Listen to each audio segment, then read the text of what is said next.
بسم اللہ الرحمن الرحیم۔ آپ دیکھ رہے ہیں فرزند حق ٹی وی۔ آج ہم آپ کی خدمت میں جو واقعہ لے کر آئے ہیں وہ حضرت بلال حبشی رضی اللہ تعالیٰ عنہ کی اسلام لانے سے متعلق ہے۔ آپ اگر ہمارے چینل پر نئے آئے ہیں تو جلدی سے ہمارے چینل کو سبسکرائب کر لیں، بیل کے آئیکن کو پریس کر لیں تاکہ ہماری آنے والی ہر نئی ویڈیو آپ تک پہنچ سکے۔ حضرت بلال حبشی رضی اللہ تعالیٰ عنہ مشہور صحابی ہیں جو مسجد نبوی کے ہمیشہ مؤذن رہے۔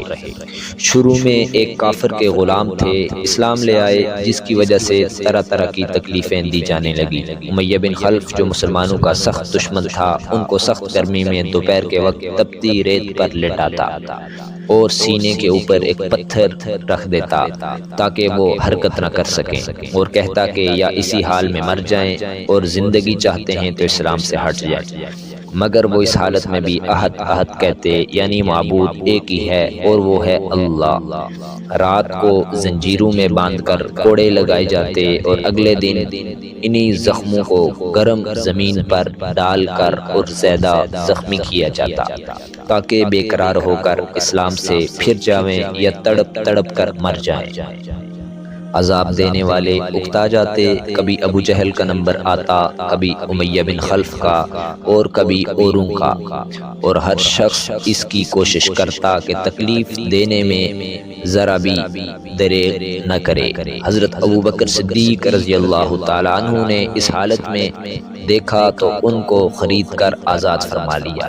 چونکہ عرب کے بت پرست اپنے بتوں کو بھی معبود کہتے تھے، اس لیے ان کے مقابلہ میں اسلام کی تعلیم توحید کی تھی، جس کی وجہ سے حضرت بلال حبشی رضی اللہ تعالی عنہ کی زبان پر ایک ہی ورد رہتا تھا، وہ تھا احد احد۔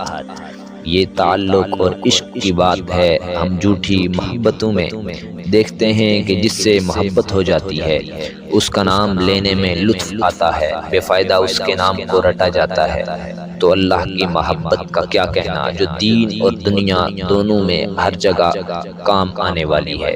یہی وجہ ہے کہ حضرت بلال حبشی رضی اللہ تعالیٰ عنہ کو ہر طرح سے ستایا جاتا، سخت سے سخت تکلیفیں پہنچائی جاتی، مکہ کے لڑکوں کے حوالے کر دیا جاتا کہ وہ ان کو گلی کوچوں میں چکر دیتے پھریں، اور یہ تھے ایک کی رٹ لگاتے کہ اللہ ایک ہے، اللہ ایک ہے۔